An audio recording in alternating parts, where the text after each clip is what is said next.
We're, Yeah. we're gonna be on in a minute, and then we have to build an audience, of course. So, Yeah. hi. Okay. Okay, we're waiting for an audience. This is Sandy Schoelles, and I'm here with Paul Beckwith, and I'm very excited about this. So let's wait a couple of minutes till I see some numbers up there. And of course, it takes a couple of minutes before you really know if anybody's on this software. And how are you today? I think we can start. All right. Yeah, I'm great. So Thanks. everyone that's here, good. Paul Beckwith, University of Ottawa in Ontario. I looked it up, and you are 5 hours and 32 minutes from me. And it's really Is that cool. as the crow flies, or I think it's as the GPS works. according to driving or flying? No, driving. I Right? think it's according to driving. Yeah, Yeah. it was on my GPS. So let me say, we've got somebody on, Jeff, my friend, and I'm going to start this. And welcome everyone to Environmental Coffee House. We're really happy tonight to have you all. I'm going to start this with something that I have read on one of your videos. I've been watching the videos. Not easy, I have to say. Not easy. None of it's easy. Okay. But I'm going to start with this. It's supposed to be easy. No, nothing's easy. It's never been easy in my life, but okay. it's not. Okay, so. Okay. Complete loss of Arctic sea ice and snow cover year-round could happen. Country-sized glaciers from Greenland and Antarctica crashing into the oceans, causing massive tsunamis and raising sea levels by at least 10 feet by 2050 and 25 feet by 2070. Reversal of wind and water flows at the North Pole Ocean. Huge storms, more often lasting longer, crop failures, and global mayhem. So welcome everybody to the lovely topics of this evening. They are not easy. It is frightening, but we have to talk about these things. I think that if we don't talk about these things, people are going to be caught, and a lot more people are going to die. A lot more people can lose their lives. And according to what I've read with Dr. Beckwith, he's a little more positive than others I've read, but let's get started. And tell me how you got into this, because your background certainly wasn't originally supposed to be in this climate science. No. I mean, I've done a lot of different things, been in a lot of different areas, and I think in a number of them I kind of get tired after a while. Like I find something has to really interest me to get good at it, right, and to be deeply involved in it. And so you do something for a couple of years, you might want to change, do something different, go in a different direction. So I've done that quite a bit, and it's. I guess I started sort of lobbying politicians a number of years ago. I put together a petition for Kyoto, right? This was years ago, and I had a garage sale in the neighborhood, and people, like, it was called the Great Glebe Garage Sale in this area of Ottawa. Is just one massive garage sale. So I put out a table and some posters and got people to sign a petition, which I got. I think I recall getting about 1,200 signatures in the day. And then I took that to my member of parliament, and he tabled a motion in the House that Kyoto needed to be treated seriously by the Canadian government, and So that kind of started. I started looking at how weather events and things were changing. I like looking for patterns in things. I play chess. See that. There's patterns of, to be a good chess player, you kind of figure out patterns of the board, different configurations of pieces, etc., that are good. And you kind of, once you get really good above a certain level, you kind of have an instinct for the game, and you can just glance at the board and know what is good and what is bad. And then you actually don't have to do a lot of calculation. So it means that you can do it very quickly. You can play very, like, blitz chess or 1 minute chess, bullet chess, they call it. And you can get pretty good at that. So I saw that there were not enough scientists that knew what was going on as far as the big picture is concerned of climate change. So I really started, I mean, we're a world of specialists. We're a world of silos. We're a world of, over specialization for sure. And you really miss a lot of the big picture when you get over specialized. So I would see people in the glaciology community not talking to people in atmospheric physics, or people that are studying methane knew nothing about jet streams, and there was no connection of the big picture. So I started really looking at that, and then got into the university to study it. And I love teaching, so I've been teaching as many courses as I can over the last number of years. Oh, that's great. Wow. Well, I like the little garage sale and all that. But didn't Canada pull out of Kyoto? Canada, yeah. I mean, everybody pretty much ignored Kyoto. They said it was unenforceable, and it didn't go far enough. So people were also. We've seen a big acceleration in climate change. The effects of climate change with extreme weather events and so on. It's been ramping up exponentially. We've seen. So a lot has changed, say, compared to a decade ago. So there's a lot more urgency now, or at least there should be, but there still doesn't seem to be urgency in governments and policymakers. And there's nothing. no, I mean, people don't understand exponential change. They just don't understand. They just don't understand. If they understood it, they'd be extremely worried about what's happening, because it's not always rapid change. When you get exponential change, like if you have, I like the example of bacteria growing in a petri dish. So let's say, you start with one at say 8 a.m, and then it doubles. So after a minute, you have 2. And then each of those double. So after 2 minutes, you have 4. And let's say the petri dish fills up by noon. There's enough food and resources for them that it's completely filled up by 12 noon. So 4 hours later. So that would be 240 minutes or 240 doublings. You'd have tremendous amounts of bacteria. But you'd only have a minute to 12.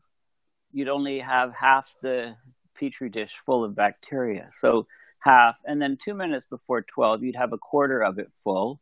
So even like 5 minutes before 12, 11:55, it would be, you'd only have about 3% of the petri dish filled, right? 1/32, or about 3%. So it would look like, it wouldn't look like there were many bacteria in there. Go 10 minutes before and you've got 0.1% of the petri dish is full. So it looks like it's almost empty. It looks like there's nothing there. So from 8 to about 12, there's nothing there. And then everything happens in the low. And then once it's full, then there's no more resources. And basically you have to remove them or they just die in a closed system. So we're rapidly, we're in and let's look at human population. So I was talking about exponential growth. Yeah, but let's talk about that. When you talk about exponential growth, it's like, a certain percentage, like the growth rate is proportional to the population. Okay. So when we talk about doubling periods, that's the time you get a constant doubling period with exponential growth. So let's say everything doubles in 20 years. Then, if you start at 10,000 people, in 20 years, you'd have 20,000 people. You'd have double the number. Well, if you have 20 million people and you're still undergoing that exponential growth rate, you'd have 40 million people in 20 years. You gain an additional 20 million people. So exponential growth rates can be very deceiving until you actually hit the wall. And you do hit the wall. Like, you can't continue to have exponential growth rates. So the problem is we're seeing exponential changes in everything that's stressing our planet. And we're seeing exponential degradation in everything. Like, we're seeing exponential loss of, it's actually worse than exponential. And in fact, population growth is even faster than exponential because I like the example, we had about a billion people around 1800. Okay, so that's a good number to remember. About 1500, we had about 500 million people. That's our best estimate. So we doubled in 300 years the population on the planet from 1500 to about 1800. And then and then we doubled. After that, we doubled. It took about 130 years for the next doubling. So the doubling period is dropping a lot. And then we doubled again after only about 45 years. Right. And and then the doubling period kind of, so this growth rate of population is faster than exponential. So what are some of the other areas where we're changing much faster than exponential? Arctic sea ice loss is one of them. Okay. If you look at the volume of sea ice in the Arctic, right, it's dropping faster than exponential. And you can tell that because you can fit an exponential curve to the data, and you can start, when we satellite era, sort of 1979, and do an exponential curve, and it shows it vanishing, I don't know, 2020, 2022, 2023, something like that. I remember talking about this in college. We did. Yeah. See, and then now if you don't take the full range of the data, if you start trying to fit it over, say, the last 15 years and then the last 14 years and then the last 12 years, it's going to zero even faster than fitting it over the still increasing. So it's faster than exponential.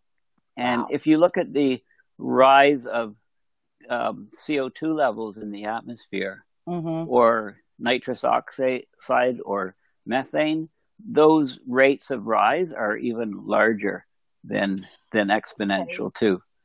Let me ask you a question then about It's just, you look at any climate parameter and you can see that we're hitting very unknown sort of territory. I get that. I understand it. Now, a lot of us are novices. I want to tell you, we're just learning. Everybody's coming into this slowly. That is, at least with Environmental Coffee House, a lot of us. And so I want to start out a little bit more on, you talk about when there's ice and there's loss. There is something that I read about. It's called albedo. And that is when the energy, and this is pretty understandable. I mean, it's scary, but that's what the ice reflects the sun out. Can you talk a little bit about that? Yes. So let's start with your driveway. Okay. If you've got an asphalt driveway, it's black. When it gets covered with snow, okay, you get a snowfall and then the sun comes out. Say it's a sunny day, there's snow covering the driveway.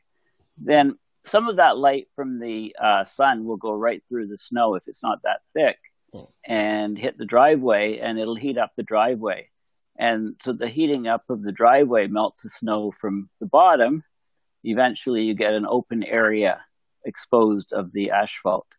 And then what happens is if you were to watch that over a period of time, that open area would spread and get larger and larger and larger until there's, only a few patches of snow on your driveway. And the reason is because that dark asphalt is absorbing sunlight, it's heating up, it's melting more of the snow in the vicinity, and then it goes on and on and on. So this is what we can think about happening up in the Arctic. Okay, so in this case, the ice is covering the Arctic Ocean, and as there's areas of the ice which melt away, you get an open area of seawater, and seawater is very, very dark and will absorb a lot of that energy from the sun, and that'll heat up the water at the surface, and then that'll melt more ice in the vicinity, so the hole in the ice gets bigger and bigger, and eventually you have all seawater and no ice. So this is the type of thing that we're starting to see, which is greatly growing. Yeah, so we have the Arctic. So the temperature. So yes. So as there's more and more open water in the Arctic Ocean, which is no longer ice covered, there'll be more and more warming, more and more absorption of the sunlight, more warming, and then less ice. And it's a cycle that just repeats until you have no ice in the Arctic. And it takes a lot of energy to melt ice. So when there's no ice in the Arctic, that seawater will heat up very, very rapidly, very, very quickly. So it'll become quite warm, and it'll become harder for ice to form when the winter comes into the Arctic. But as fast as this process is, everybody talks about the sea ice. Almost nobody talks about the snow cover on the land. And the snow cover on the land is decreasing in the spring at almost twice as fast as the ice is decreasing on the Arctic Ocean. So the ice decline is maybe 12% per decade on average. And on the snow cover on land in the spring, so I'm talking April, May, June, is declining at almost double that rate. So it's disconcerting. It's fast, and it's because of the all the crap we put in the atmosphere. Yes. I'm sorry to be in layman's term, but it is crap. Yes. CO2, methane, all the gases that you talked about, which are a byproduct of our global industrial society. Yes. Basically. So basically, unfettered growth. Yes. So all of this additional heat, as there's less snow covering the land, as there's less ice covering the ocean, there's a lot more absorption of sunlight in the summer up in the Arctic. And this is causing the Arctic to heat at much faster rates, much more quickly than the rest of the planet. So we also get a heating of the frozen permafrost covering the lands in northern Canada, Siberia. And it's that permafrost that, as it thaws, right? When it's frozen, the bacteria can't break it down. They can't attack it. But as soon as it thaws out, you get the bacteria. They break down the organic material, and they produce carbon dioxide and methane. So the levels of carbon dioxide and methane are much higher in the Arctic than they are, anywhere else on the planet. And they add to the warming. The more of these gases that there are there, they'll stick around there for a while. Over time, they'll spread out to the rest of the planet, right, with the air circulation patterns. But their concentrations or the levels in the atmosphere are higher up there. So that will cause additional warming as well. And of course, we've got Greenland sitting up in that region. Yes, I have some questions about that too. Yeah. So this is so we're talking about sea level. So the whole system is destabilizing from a cold, what used to be a cold Arctic, to an Arctic with less and less ice and snow. So just taking this to where it's heading, it's heading to no ice and no snow in that whole region. And I don't think that's, there's a lot of scientists that will,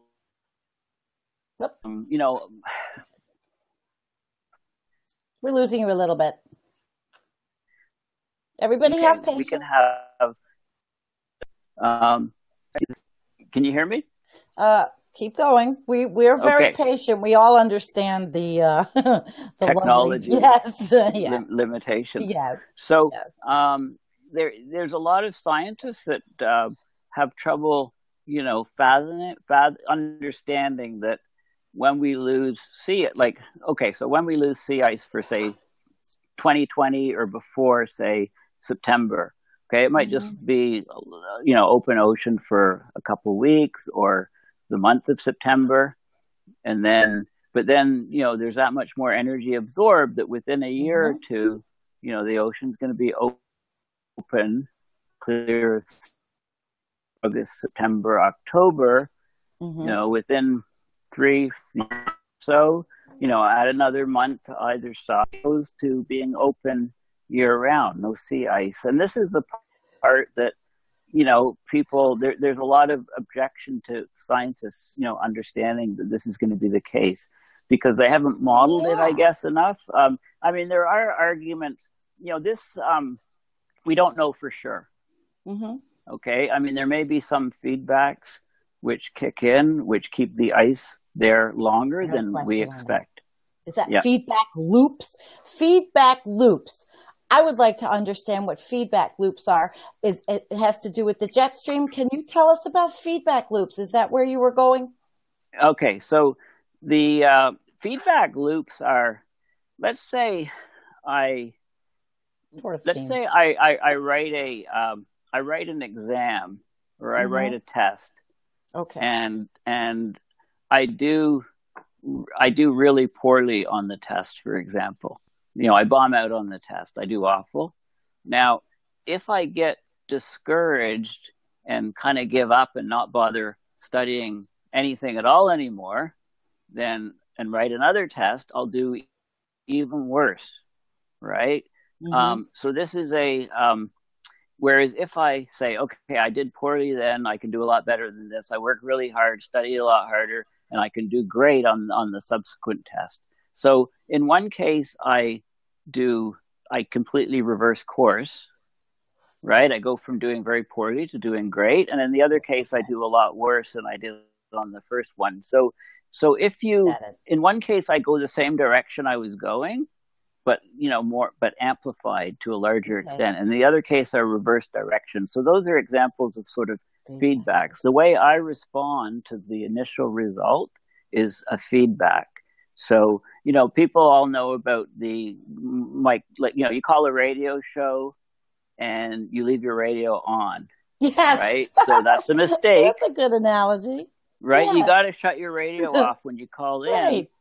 Because if I leave the radio on, I'm talking through a phone to the radio station. My voice then comes out on my radio, goes into my microphone, and it feeds back. And then there's just this huge screeching, and everything's messed up. The feedback is feedback is you give a system. Think of I like the best analogy for feedback is a ball on a hill.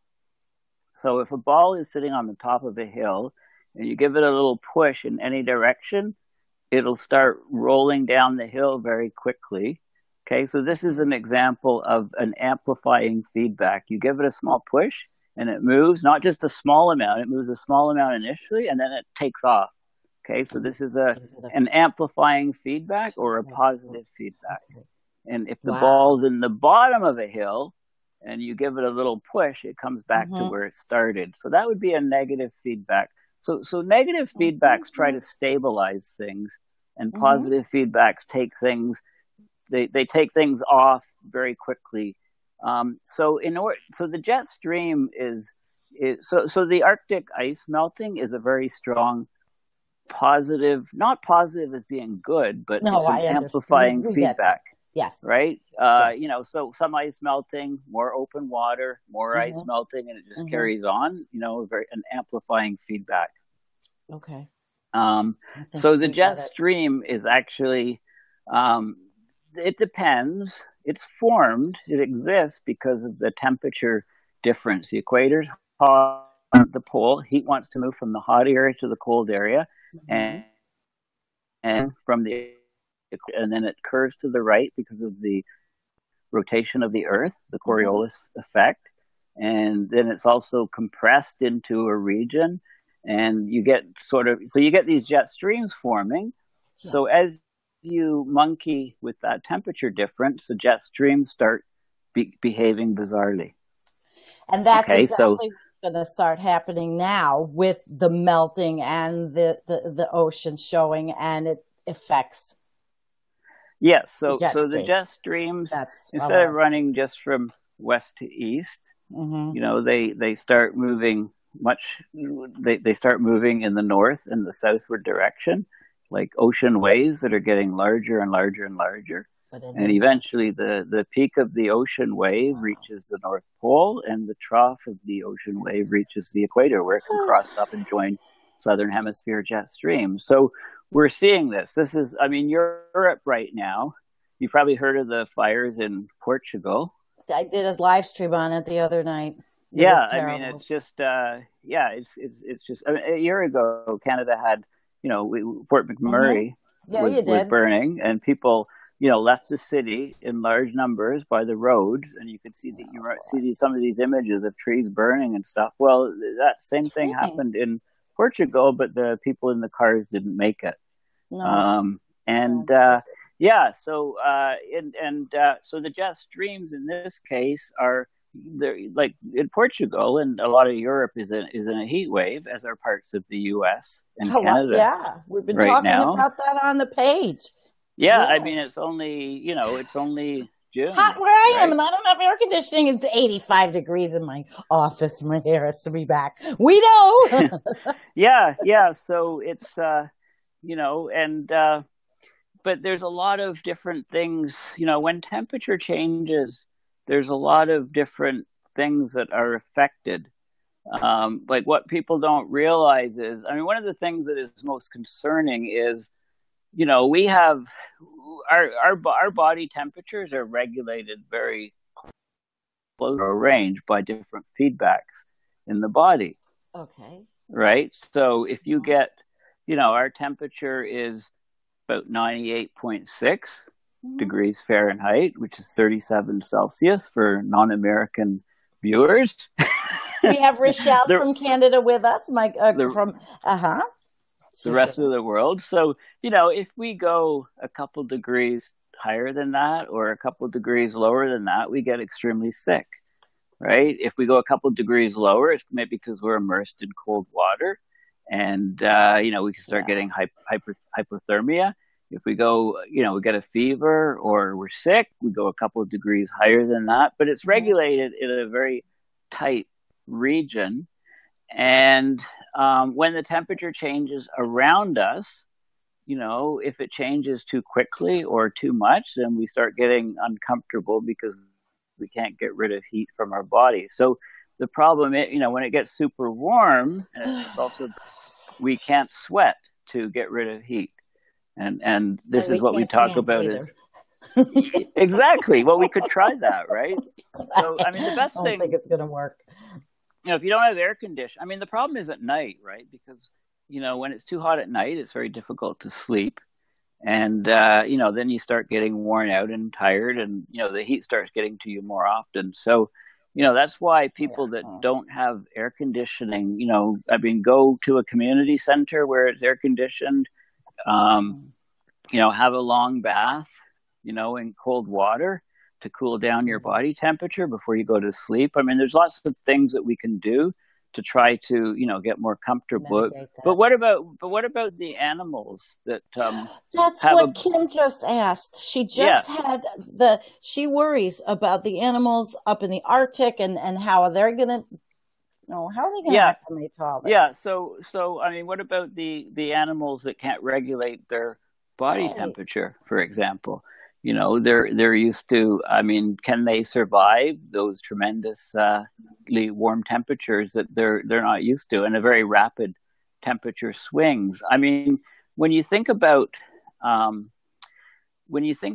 animals, for example, like biological processes that allow life to occur, life to exist, temperature is very important. Because there are, I'm just reading this. Arctic beaches will have crocs and palm trees. That's your yes, your guy. We had, we found there were periods of time when the Arctic had lots of amphibians, and so they're cold-blooded. Things like frogs and turtles and things, and if it had gone below zero, if the water had frozen, they would have perished. So they lived up there in the Arctic, and so the temperature never went below zero, right? In those regions where they were, they wouldn't have been able to survive up there. Right. So, but the thing is the transition, the change from that state to where we are today with the cold Arctic to where these things happen over thousands and tens of thousands of years, very long periods of time. Not 10 minutes. But but not now, not today. Today we're doing things, with the rate of change, and it's very hard for a lot of different animals and things to adapt. And like it's well known that the warmer the temperature is, the faster chemical reactions occur. So with animals, the warmer the temperature is, the faster the metabolic rate. So the metabolism changes, it speeds up.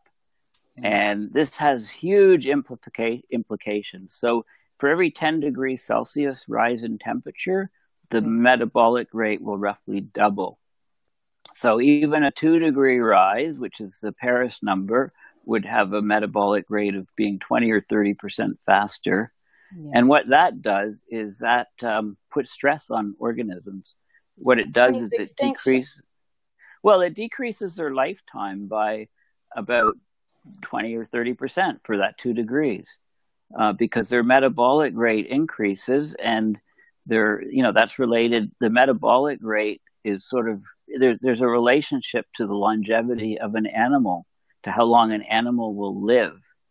And it's very interesting because, let's look at mammals, for example. So let's go from the smallest mammal. What's the smallest mammal? Do you have any idea? Okay, guys, what's the smallest mammal? Smallest mammal. Smallest little mammal. What's the largest mammal? Okay, what are the two extremes? We're in the middle there somewhere, elephants. Right? Okay, elephants. Yeah, elephants and then are huge. Smallest, oh my goodness, little white lab rat. Shrews. The shrew. Little, aren't they from Australia? Yeah, I think so. But anyway, I know something. these are tiny things. So if you look at how long, like, you can relate the lifetime to the mass of an animal, to how big it is, right? And what the funny thing is that before humans, so human lifetime has increased significantly. Like a couple hundred years ago, or even 100 years ago, we had a lot more childhood mortality, either at birth or, there was a time, go back 100 or 150 years, about 50% of all kids, they died before the age of 5. That's why people had 8 kids. So that they would at least guarantee. Like I just read, Charles Darwin had 10 kids. Okay. Wow. One of them died after a couple of weeks. Another one died after a year and a half. And his daughter, who he was very attached to, died before she was 10. So he lost 3. I mean, this was very common, right? The childhood mortality was huge. So people only lived, the average lifetime, was about less than half of what it is today. So if you take that number, if you take the number of heartbeats in a lifetime, you get something like 1.5 beats in a lifetime. So we're kind of an anomaly, actually. Well, we're a bit of an anomaly, but take the heartbeats of a blue whale, largest creature, and it's very, very slow. It's very, very slow. Tim got it. So, it lives a lot longer, but it still only lives for about that 1.5 billion heartbeats. Okay. If you take the shrew, its metabolic rate and its heart rate, its heart is beating like 1,500 times a minute, something absurdly fast. But the total number of heartbeats in its lifetime, it only lives for a couple of years, but it still has about that 1.5 billion heartbeats. So humans, we were about 1.5 for most of our history, and now we're up to about 2.5 because of our, health, etc., stuff like that.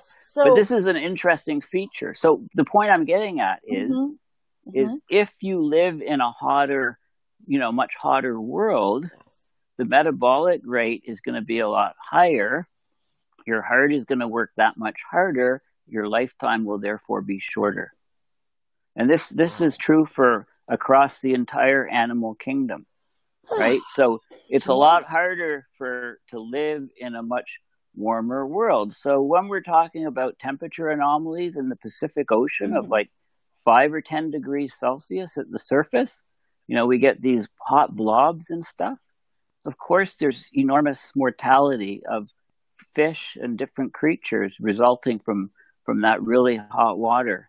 And people are saying, well, it's radiation from Fukushima and That's what I was going to ask other you. things, right? But Yeah. I think it's really mostly just the enormous stresses that we're putting on the ecosystem from very rapid temperature rise. What about the toxic soup and pollution mixes too? So between heat, well, see, those also, and that, yes, those also add into it. And also the ocean acidification will add into it, and oxygen levels, because, the ocean water's weird. I think I was reading one when of you your raise. Go ahead. Yeah, I mean, when you increase the temperature of water, you can dissolve more solids, so it can be saltier. You can dissolve more salt, for example, in water when it's hot, but you can't dissolve. You dissolve less gases, so more solids and less gases as you lower change the temperature. So they go in opposite direction. So warm water, it holds less oxygen. But how does it become acidic? It's in another one of your videos, it was oceans are acidic, in the rain it's 30% more acidic. How does that happen? We're kind of morphing into that. Yeah. So if there's always a balance of the carbon dioxide that is in the atmosphere and in the oceans. Okay. So if we put more up into the atmosphere, then when it rains, it will dissolve some of that CO2 that's in the atmosphere. And so the raindrops will be slightly acidic, and they'll go into the ocean, and they take that dissolved carbon dioxide into the ocean. So the ocean levels will get larger as a result. And when the ocean levels have more CO2, then the pH will drop. So the pH is it's a logarithmic scale. So in other words, if the pH changes 1 unit, it's a 10 times change in the actual amount of CO2 that's dissolved. So when I say the pH is actually dropped enough to increase the acidity of the ocean, to basically reflection, which is about 30 years or so. Okay. I understand that because I used to have 10 aquariums at one time. And so I remember all of my pHs and having a test. Very important. And all that stuff. Yes, it's Do you remember what you used to keep them at? Do you remember what you were supposed to keep them at? Like, no, I had a thing that told neutral or something. But you had these little strips, right? You had these little strips of paper, and you'd put them in there, and they'd turn blue or red, and depending on what color they changed to, you had to add stuff or. Yeah, it was important. But really, this is pretty big, because a lot of the articles I post about the fish, we're all going through all kinds of what could it be? What could it be? And you just gave us something that nobody is really saying, is that the oceans are warmer. Yeah. Oh, well, you can do this experiment. If you've got a little fish tank, you can do this experiment not anymore. With your little fish. Don't kill them. But I don't have any fish anymore. My kid's 28. No, so got rid of them. You can get a little goldfish, a little aquarium. Is you can, if you lower the temperature, you can measure the time, the number of the fish is the gills are moving, right? So you can get the respiration rate. So if the water is very cold, the gills will move a lot more slowly, right? And if the water is hotter, then the fish will breathe a lot more quickly. And within tolerances, within a limit, it's going to do fine. But when it breathes more quickly, it's going to be using up more energy, and therefore it's going to need more food, or et cetera, right? Its entire life cycle will change, right? So this is clearly, what's happening. And also we're getting a huge migration. Fish that used to live, say, close to the equator, the water's pretty warm. As we get more and more and more warming, these fish are no longer comfortable living near the equator. They have to move to colder water, so they have to move towards the poles, either northward or southward, away from the equator, to find water that is more comfortable to their life cycle. Do they know to right? do this? And we're seeing this is happening. Okay. Yes, this is happening. But fish are a good example because they're very mobile.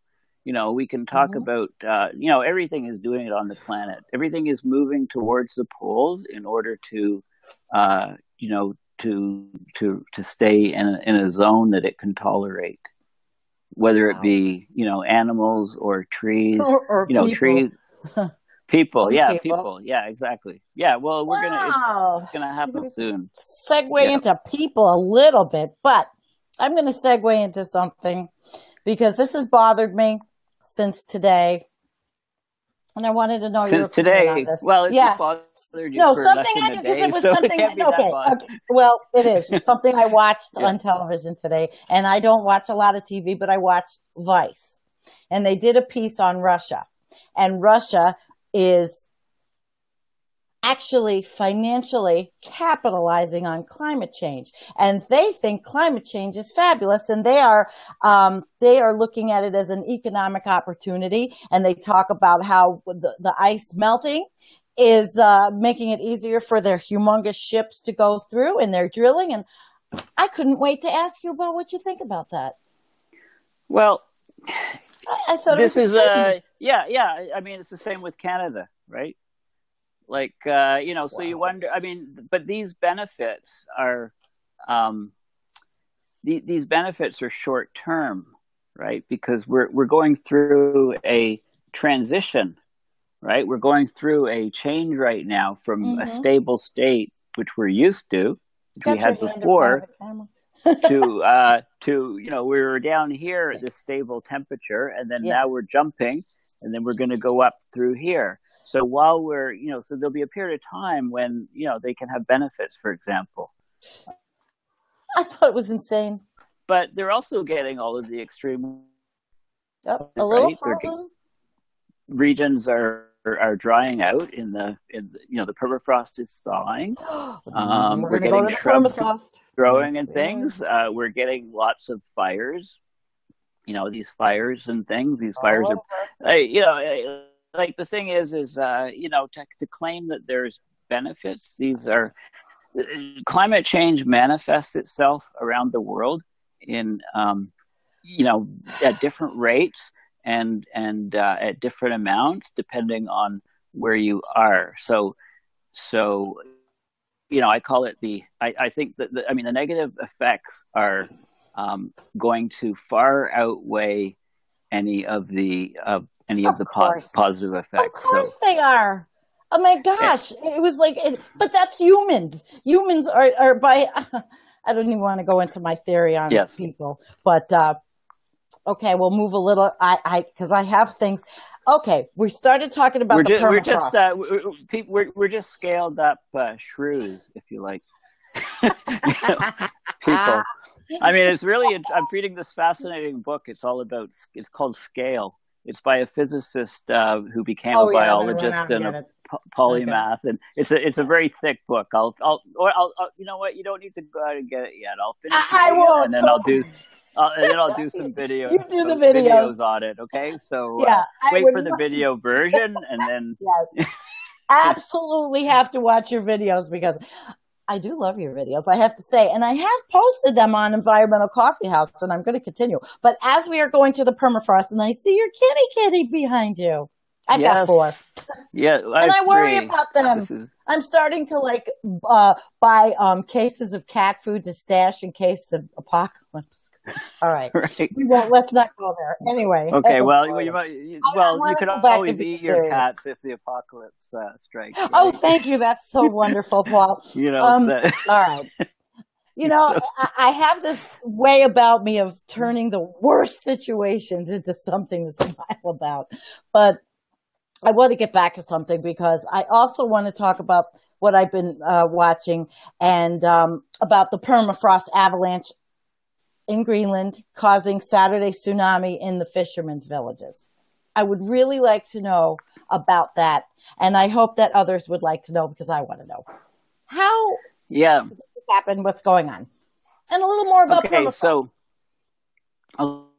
So what happened was that that some of the very rapid temperatures that we've been seeing in Greenland have just been, melting the, permafrost is permanently, it's soils and rocks, and there may not even be any water content, but it's frozen. It's ground that's been below 0 degrees Celsius, so it's frozen but normally when we say something's frozen, we're talking about something that has water content, water freezing, but it's basically been in that state for 2 years or more. So what's happening is that, this provides stability, and we build structures on it, etc. Right? It provides stability to the ground. So if there's water content that was frozen, then it's ice, and that provides structural support for things. But as soon as you go above 0, the ice melts. The ground you can get craters. You can get if buildings are built on this stuff, then they'll just tip over. If trees are on the permafrost and you get the thawing, then those trees will start tilting in all different directions. They call them.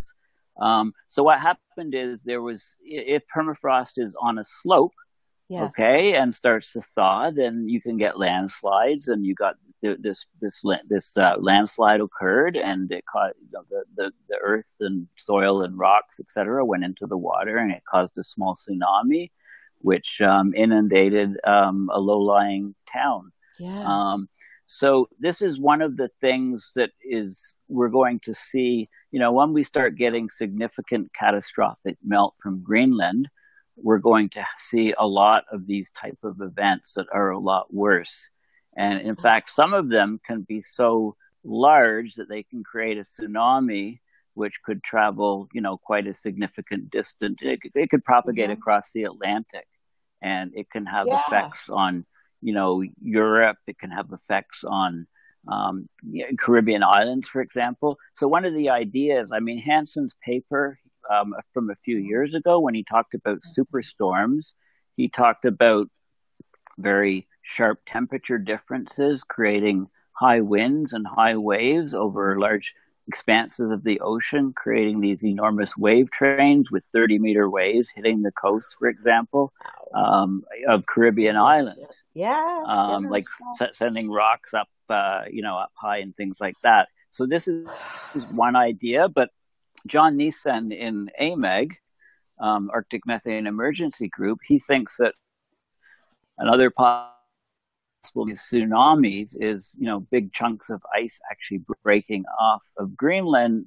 And then there's evidence that this has happened in the past because there's lots of scouring, for example, on the seafloor off the west coast of Greenland, which seemed to indicate that very large pieces of ice, came off Greenland, went into the water. The ice was so thick, it just scraped the bottom, caused these huge scrape marks. And if it came in quickly into the ocean, it would cause a significant, easily travel across the ocean doing this damage. So, we're seeing things like this. We're seeing small quakes called ice quakes or frost quakes, where, the ice is melting so quickly on, Greenland or other areas that then the weight of the ice is huge on the land. So if it's going quickly, then there can be rebounds of the land causing these small earthquakes and things. So, it's sort of like the chicken and the egg problem. A large earthquake can break off ice, or if you get a large ice breakage, it can cause the pressures on the earth to change quickly and cause quakes. The Larsen show? Well, the Larsen thing is, that's another issue. That's primed and ready to go very soon. And that's on the other pole. That's from Antarctica. Okay. So right. It's just a matter of time. Yeah. It's just a matter of time before that goes. The crack has been developing over many years. So I think people are having a contest, as to whether, it should be named after either, Exxon or the Exxon Berg or, call it the Trump, people are debating over, what name to give. Well, keep your sense of humor, because in these times, if you don't have one, you're not going to make it. You have to have one. Yeah, I mean, there's only so much Things are just so individual can do. Like, it becomes from, I mean, it becomes, we're almost like all spectators here, just seeing, how these rapid changes occur, and politicians don't, and governments don't even want to recognize these the Putinberg. Yeah. I love Torstein. He's like, I think we're buddies now. Yeah. He's great. Oh my gosh. Yeah. So, okay. So we've covered some good stuff, I think, for the first interview. I hope you come back. I want to talk about, well, I mean, maybe there's some more questions from the, people watching. Yeah. There's lots of questions. I'm asking them. They're coming up with some questions. I'd like to hear that, but I still have questions that I wanted to. Okay. How about, and this is like a really scary one for me. So things are going on, and nuclear power plants are on water, and there are going to be tsunamis. What the hell are we going to do, Paul?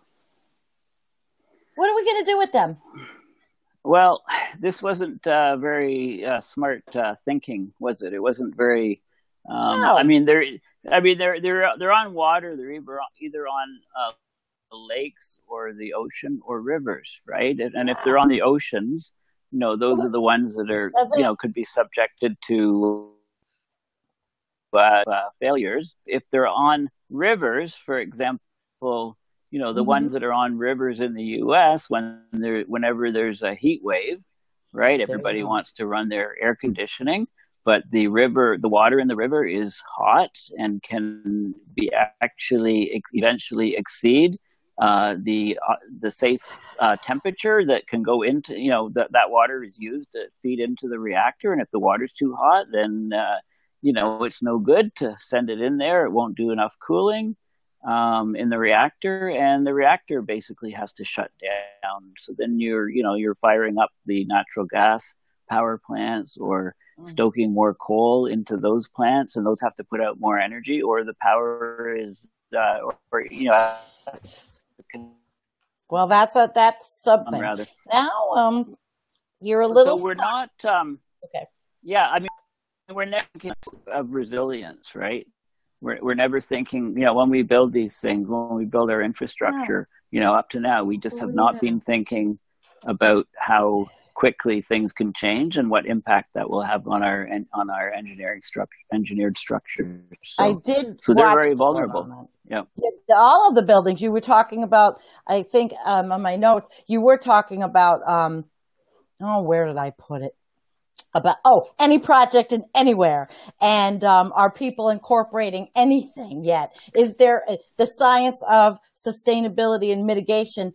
I mean, there are college courses in this. There's I think a whole science in it, but is it happening fast enough? Is it too little, too late for people to go to school and younger people like my daughter or whatever to start learning mitigation and sustainability in a world that's going to be insane after that they're going to be in weather constantly if they live. Yeah. And I don't like to say it like that. I mean, it's we're not incorporating. We're just doing everything stupidly right now. Like, to give you an example, there was I was providing advice to the Clean Environment Committee, which is which is a provincial group in Manitoba. And they're building a new they're building new transmission lines from so power lines going from Winnipeg down to parts of in Minnesota. So they're crossing the international border, and there's more and more extreme weather events. So they need to build these things if they're going to proceed with this project, right? To bring power, across the border. Like Manitoba has tons of hydroelectric power. So this project in itself, if you can take the excess of hydroelectric power from Manitoba and bring it down to the U.S., then you don't have to run some coal plants. In Minnesota, you can just get the power from the hydro plants up in Canada, so there's less overall emissions. So in a way, this might be a good project, right? But they want to build the power lines out of using 100-year-old technology with the big, huge, sort of latest freestanding power lines when they don't need to. Why don't they use the design that we use in Tornado Alley, for example? Build power lines that are single pole, they're much shorter, they're much more durable. Nothing's going to withstand a direct tornado hit, but if, the winds are high from direcos or extreme weather events or storms, these things are going to be resilient and durable. But no, it's all comes down to very short-term thinking, what's the cheapest to go with at the moment, and to heck with what comes down in the future. So it's just, it needs a completely different mindset. And I think, that's not really going to come unless more and more people recognize this is really, we are in a climate change emergency. I believe it. Things. But I also read the climate, other people. I had put up that you were going to be with me, that we were having this interview, and some guy brings up some old article from some site. What you say it? What are you saying? I don't know. Some crazy site. The guy's like, I'm a meteorologist and I know everything. And he was trying to blow you out of the water. And you know what? I wrote right back to him. I put him right in his place. And because I don't like that. I really don't like that. If you have nothing nice to say, don't say it. And the environmental umbrella, my site is under everything under the environmental umbrella. So I am going to show a lot of different opinions, but I don't like that personally. But I've asked everybody questions. June has a question, and I think, what would you like, June? June communicates a little different, but she's one of our favorites. Yeah. She wants to know something. I'll wait until she gets that out. In the meantime, the next thing, there's no other question. It's just Kim says that Torstein is funny, but none of this is funny. None of this is really funny when I think about, my kid. Those of us that have kids. Now, if you listen to those people that are really that the ocean's going to go blue by July, and that we have less than 10 years. And, a lot of those people didn't have children. We have children. You have children, right? So we think about that. And everything I do is to think about, how can I create a safe place for my kid to come with her boyfriend and make her understand that her mother's not nuts because she thinks I am, because I tell her this stuff. Yeah. She thinks I'm nuts. And I'm not. Well, it's funny. When you have kids, you join a club, right? The parent club, right? And it does change your life for sure. It changes your thinking. You start worrying more about, the future for you to provide for your kid, and what sort of world the kid's going to come into and stuff. And, I think, we live in a very complex world, and I think it's very difficult to make a statement that, when people are making statements and they're absolutely convinced that something is going to play out a certain way, then that's the time to sort of step back and say, does this person have a crystal ball? Like, how do they know? How can they so if a prediction becomes too specific, or, it's like 10 years and that's it for everybody. Well, what's the mechanism for that? When am we going to start getting mass mortality of people? And, you can start asking a lot of very specific and detailed questions. And if the person can't really respond to those, or hasn't even thought of them, then you can say, okay, well, maybe they haven't thought it through enough. It's an opinion, right? When we talk about the way things are going to play out, in the future, there's a lot of complications. There's a lot of things that are thrown in there. Will humans ever step up to the plate to respond to climate change as if it's an emergency? And I would say that, yes, I would say that we will, but at what time period, and will it be enough? And there's certainly going to be, is civilization collapsing? I would argue that it is already collapsing right now in many parts of the world. Just look at Brazil right now, what's going on there. Of course, we all know about the Middle East yeah. and Syria and places like that. All just take a trip through America and you just see the buildings that are shut down and the schools aren't getting money and more and more tax money is going into area and less is even covering basic services like providing fresh water to places and to providing a decent education and stuff. Exactly. So you can see different areas are sort of hollowing out and decaying much more rapidly than other areas, right? So the world's a big place. There's a lot of people, there's a lot of and people certainly have made no effort to address climate change up to now. I mean, there is sort of an urgency on renewable energy right now. You'll notice that, the prices have dropped so much that it's a lot cheaper to build new power infrastructure with wind and solar than it is with coal. I mean, coal's basically, but the subsidies on fossil fuels are still enormous.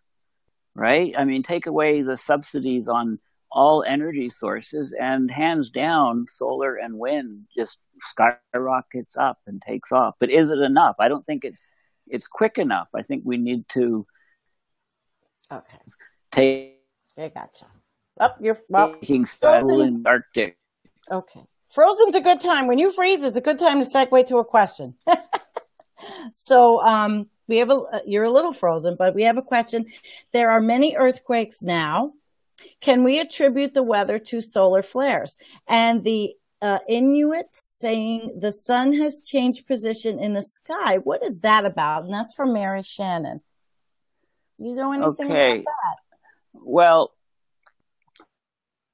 a lot of earthquakes now. And there's a whole book. It's called has written, and it's something like the name escapes me. Waking the Earth, or the premise of his book is that when the climate is changing very rapidly, especially with distributions of ice on the continents and planets and things. The planets on the continents and poles, when the ice is changing very quickly, then there seems to be a lot more earthquakes. So, for example, when we went out of the last ice age, which peaked about 21,000 years ago, and there was rapid melt of ice, then there seemed to be a lot more earthquakes around the planet. Now we have better and better instrumentation, so we can detect pretty much any movement of the Earth. Whether it be very small quakes, 3 or 4, we can detect them. You can't even feel a 3 for the most part. It seems to be more, we're monitoring things a lot more closely. So it's difficult to answer that, but we definitely, it doesn't seem, if you look at data from Munich Re, the reinsurance companies on damage stuff, it hasn't gone way up. In terms of, if you compare it to the index prices and things. Now, in terms of solar flares and things, those generally, that would be a different sort of phenomena, I think, for the most part. And then what was the third part of the question? Get back down. If you can bring that. I'm going to find it. Oh, okay. Just give me a minute, because solar flares, earthquakes. Oh no, she had a couple of questions. It's hard extreme for me weather because this is so sensitive, and I don't want to go too far. I'm sorry, I can't find this question. She had this one, and then she had another one about. Do you wait? Oh yes. You got it. The sun location. Okay. The sun being in a different position. Yes. Okay. But she had a nasty I'm not question. sure. I'm not sure about that. I think, one thing that's happening. The changes in the Arctic are faster than just about anywhere else, right? So, one of the things that could be happening is, with the massive, when there's lots of ice and snow up in the Arctic, then the sunlight that there is can be scattered and reflected up into the sky a lot more. When there's less and less ice and the oceans are darker, it can change the sort of the overall illumination of landscapes and things. So I don't know. I mean, maybe some things like that are happening to make the sun seem somehow different. I don't think the position would. I mean, the only reason the position would change is if the Earth's orbit is changing or something like that. There's a whole other school of thought on that with the shifting poles. But Trevor has a question, and Trevor is asking. And forgive me, I'm going to take myself off so I can look close. How many different cultures have you talked to about climate change? Is this just non-First Nations insight? Have you talked to First Nations? Okay, Paul, being that you're in Canada, and that's an interesting question. I spent the morning with First Nations person. Who has been through a tremendous, his life has, been very difficult as a result of him being a First Nations. He's not from the Arctic or anything like that. I've also been to, I've gone to lots of different climate change conference, whether they be, policy conferences like in Paris and Lima, or sort of smaller. In Ottawa, the United Church has, had a number of sort of events on climate change, from First Nations perspectives, and I've attended those. So I've talked to people, also some people who are, advocating strongly against the tar sands in Alberta, for example. Yes. The water being poisoned and fish dying and birds landing on the tailings ponds, and sort of the impacts of that, like talks on about this Alberta doctor who was measured huge spikes in cancers in people living sort of downwind of tailings ponds and things like that. So I've talked to I know. I mean, we just cheap. Yeah, it like follow the money, right? If people That's exactly can make it. money, I keep thinking about it. They're so cheap. Just cover the ponds. Yeah, I mean, just leave the stuff in the ground, right? We don't need it. I mean, it's a terrible, horrible business case, and it's just, the only reason it's been functioning for as long as it has is these enormous subsidies, to the fossil fuel industry, and those sort of things have to change, and then they'll die. The tar sands will close up, right? I hope so. Well, we have another question from Diane. She says, Lynn had a good question. At what temperature will we lose the ability to grow grains at scale in North America? That's a good one.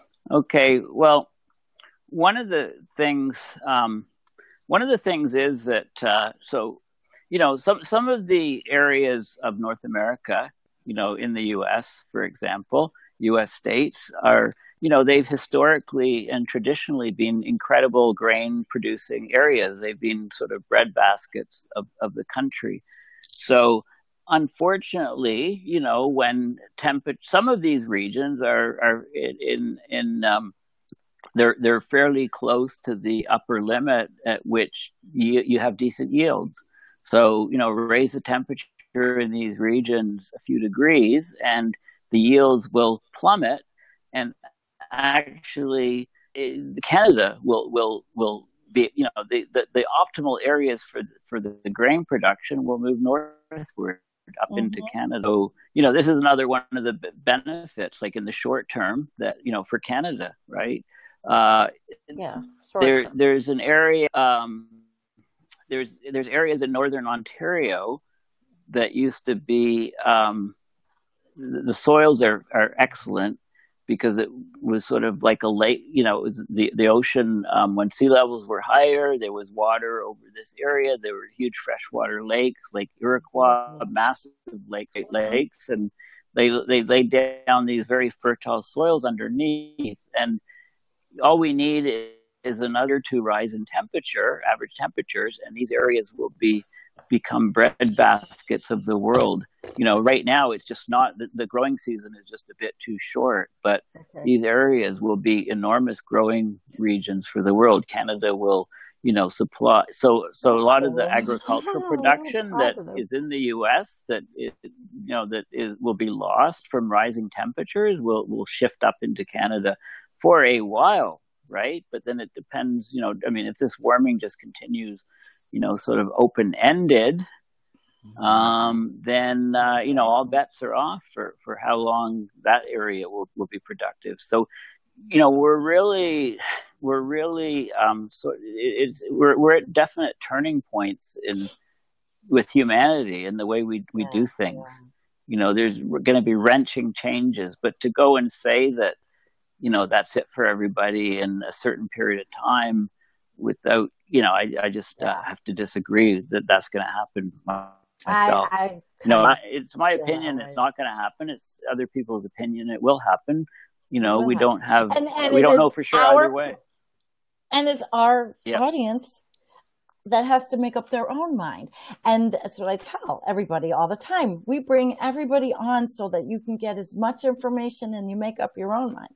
Now we have another question. This is June. So fracking, about the fracking. Yeah, that the earthquakes and does fracking cause an earthquake?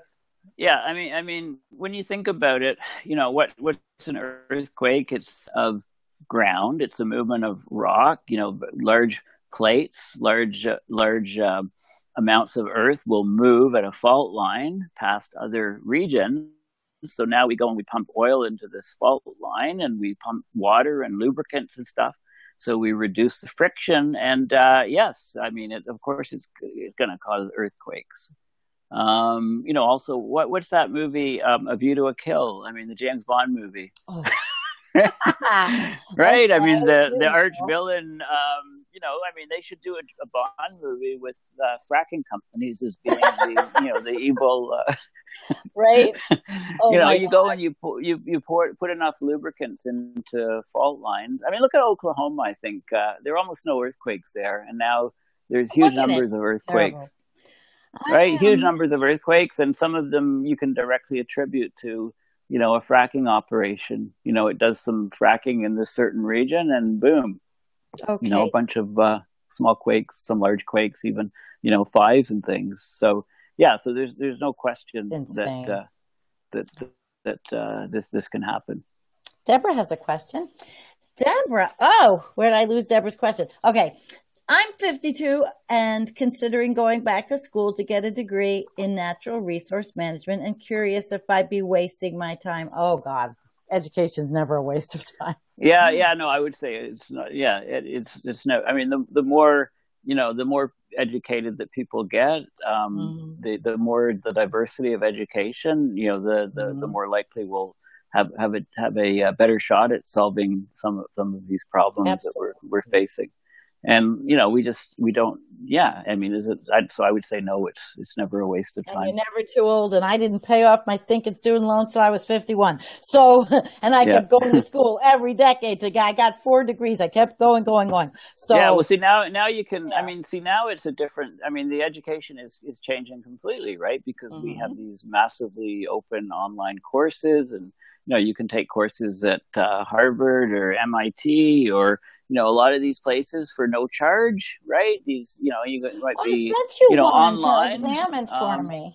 Right. I didn't get a chance to look at it, but, just glancing at the, just look at some of the. Columbia, I just wanted to know. Yeah. UBC. Yeah. It's one of these massively open online courses. And that's cool. So, there's just so many of them now. It's, and people sign up and they're not paying anything. They start taking it, and if you do the work and hand in assignments and stuff, you might get a piece of paper at the end. But you don't need to. It depends on how much time you But have. the whole thing was for climate Yeah. change for me, and it was free. It was just, I don't know how they Yeah. make money, but I thought that it would be something for me so that when I am interviewing someone like you, I'm a little bit more on it. But I explained to you in the beginning that we're all novices here at an environmental coffee house. We're environmentalists that are learning. We're always learning. I'm always learning.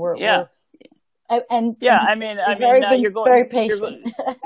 Well, I mean, you're at school right now, right? For this hour. Yes. Right? I'm in school every time I have your videos on. Right?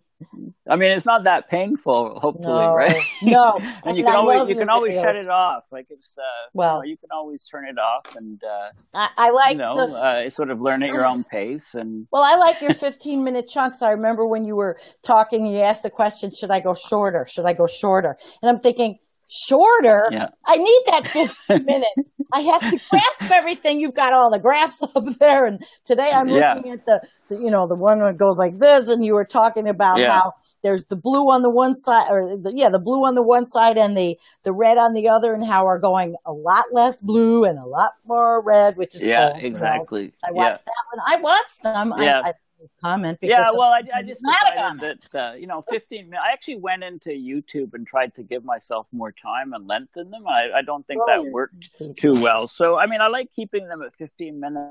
That's perfect. I know it keeps on too long, right? As well, like it's sort of a good length of time. I mean, TED Talks are all 18 minutes long, and there's a reason why they're 18 minutes. And by the way, I've been reading all these books on TED Talks.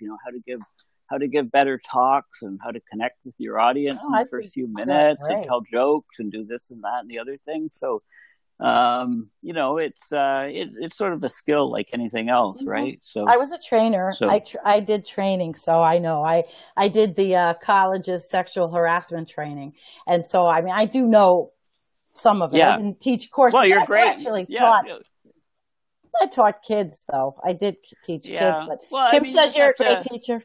You just have to talk to people, and also, you try to understand the audience. So how do you understand the audience? Well, this is perfect venue for asking questions, and they're saying maybe, can you repeat this, or don't go on about, you lost me with the exponential stuff. So, go away from that and talk about something else. Yeah, so, I think we've got one more. And Mary, because then we've been on for a long time. This is a longer interview than I typically do, but it's been so fun.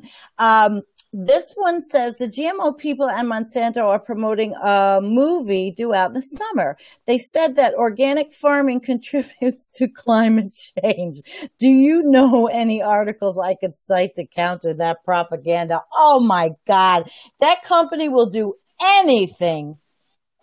They are so well.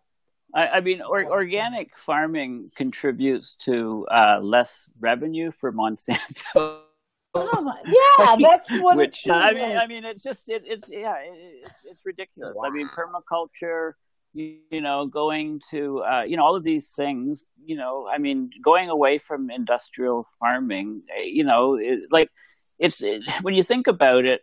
The biosphere needs diversity, right? We need biodiversity. There's a lot of interactions, and this is exactly what going to something like permaculture does, right? It tries to go back to and the productivity from permaculture and other organic farming can be there's no productivity hit. It can be a lot higher than just monoculture farming. So where could she find stuff to counter that? So when she is talking to people, she can say, "Oh no, I'm armed with facts," which is like what I love to say. Yeah. Well, one of the things I'd recommend is that talk to Alex Smith, who does Radio EcoShock, because he's interviewed a lot of people in permaculture farming, and he's really worried about the heat waves and stuff that are happening out in BC. He's in British Columbia. And so it's Radio EcoShock. And he's actually he's building a structure that is half underground. So he's digging down into the ground, and he's, putting like a greenhouse up on top of it. And he figures that during heat waves in BC, he can still grow all of his produce and keep stuff, at low temperatures, because it's like a root cellar. Yeah, exactly. So there's all of these different neat ideas for, for ways to, things that people are doing themselves and projects and stuff. So he's really in touch with those communities and can probably help quite a bit with that question. I'll put the link up afterwards. And now we have Nancy. Now we're getting all the questions. Nancy is asking, and she says, can you say anything about carbon monoxide? I read that it eats up hydroxyls. Okay, hydroxyls. Convert. Yeah. Can you say it? Yeah. So, not a me question at all. Yeah, I don't think that it's the carbon monoxide that is so much the problem. I mean, hydroxyl is being produced all of the time in the atmosphere. So, any water vapor in the atmosphere that is broken down by cosmic rays or by ultraviolet light or different processes in the atmosphere, it's produced, and because it's so reactive, it doesn't travel very far. So it will react with whatever is around it. So there's a lot of hydroxyl, for example, that's produced near the equator from, the constant sunlight. You get there's a lot of water vapor up in the atmosphere because it's warm at the equator. You get a lot of evaporation. And that water vapor is broken down. The hydroxyl there is very reactive. So if there's lots of methane emissions, for example, from wetlands near the equator, then the methane reacts with the hydroxyl. It'll react with anything in the atmosphere. It's like the universal solvent, the universal scavenger, if you like, in the atmosphere. So in the Arctic, of course, there's a lot less water vapor, so there's a lot less hydroxyl. So methane that is in the Arctic will not be broken down anywhere near as quickly as the methane at the equator. Now the carbon monoxide is generally produced from incomplete combustion. Oh, right. So it's not burning. The burning process isn't like if you have a furnace, where you're confining the fuel and the gases and stuff. Sometimes what they actually take the flue gases and then they resend them through the fire to burn them again, and then you can get a lot less pollutants coming from the actual combustion process, and then the temperature is higher and things like that. So I don't think so there's a lot of carbon monoxide produced from incomplete combustion, whether it be in cars or in factories and things in cities, right? So it's one of the contributors to smog, and it's also pretty reactive molecule, but it's not really the big factor that is depleting, say, hydroxyl. Well, guess what? We have one more question we're going to do, and of course, this one is on chemtrails. What chemtrails? Do you think about geoengineering and chemtrails? Since we're picking your brain tonight, Paul. Okay, so the scientific community has pretty much ignored the idea of chemtrails. Yeah. Okay, if you ask anybody in the scientific community, they will tell you that chemtrails don't exist, that they're not being generated. Right. In terms of the literature, the scientific literature, they've ignored the idea of chemtrails. You won't find any papers on it. So this, adds suspicion in the public's mind. Something's being hidden.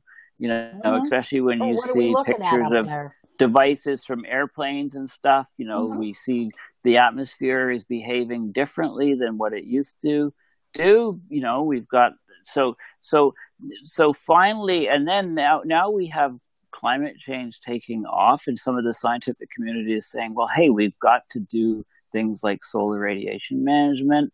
So therefore, but how can we possibly do that if everybody thinks that it's already being done? Right. So there was a couple papers that have come out just in the last year, and I did discuss two of them I put out a while ago. And it was the scientific consensus. Well, I think one of them was interviewing 30 scientists or something. And one of them said, yes, there might be something to it. And all of the others said it was complete bunk. And then the second paper was along a similar vein. And, I started investigating a bit more for those videos. And a couple of things that are interesting is that the chemistry of basically the greenhouse gases has changed the chemistry of the atmosphere. We know that. The stratosphere is behaving differently than it used to. Water vapor, is lasting. There's a lot more water vapor trails and stuff that are up in the stratosphere. And because the air circulation patterns have changed, that some of them are much more longer lived than they were before and things like that. So, I know that there's some websites on chemtrails with huge numbers of followers, and, and I think, this is one of the problems yes. And this is one of the problems that when the scientific community is very negligent to have ignored this idea of chemtrails for as long as they have. They need, if they had just come out years ago and said, there's no evidence of it, had a voice about it, nipped it in the bud, or said, or yes, or at least taken some stance or role, having total silence for years and years and years. They thought it would go away. What they don't realize, stupidly, is that if you don't take a stand and don't say anything, then these things can propagate, in today's world on the internet. So, I'm willing to do more videos. I'm willing to look, I look at evidence, I try to get some evidence on it. I just don't really see enough of it there. Government do it, companies do it. It would be a government thing probably because they're thinking, well, if we could stave off global warming by putting all this shit up in the atmosphere and, stopping the rays from the sun, as simplistic as that is, Yeah. So it's kind of a bizarre situation. Here I am saying that we need to put stuff up into the atmosphere to block some of the sun to stabilize the climate. And here's, a whole large group of people saying that it's already being done. Well, if it's already being done, it's not working for cooling the planet at all. Is it supposed to be killing people? Well, the population is still rising super exponentially, and there's more and more people on the planet, and people don't seem to be getting sicker. I don't know about that. People getting pretty sick. Okay. But that's maybe that's happening. What's the average? For a kid that's born today in the U.S., what's the average lifespan? Right, you're right. It's about 80 years or something. Right? Okay, that number's been rising and rising and rising. Maybe it's turned around and the data's just not showing that it's turned around yet, but so I don't know, I don't know, what the reasons would be. Like I haven't, and people say, well, measure stuff in the soils, barium and aluminum. Oh, I know people that are literally in the soils. Doing it. They are. Yeah. So are they finding that there's a lot more near, particular or airport that they think is I don't know. I don't know much about it. I don't know. Like I haven't seen, I haven't, but yeah, so it's still, I'm not trying to say, like, I'm not aware. I know people in the geoengineering community and all their views are that no, there's nothing going on, but we need to actually do something. Oh yeah, to cool the planet. To cool the planet. Makes sense. A scientist would think that way. Well, listen, Paul, this has been a very long one, but it's been great. I have loved it. Yep. Everybody has loved it. Everybody wants you back. This has been just terrific because it's different than when you do your videos. They are excellent videos. I want everyone to please follow Paul. There's so much learning that you can get from his 15-minute videos. And I'm going to continue to post the ones that I think are good for our page. But Paul, I guess barring any more questions, I don't think there are. Thank you so very much. Thank you. So happy that you came on.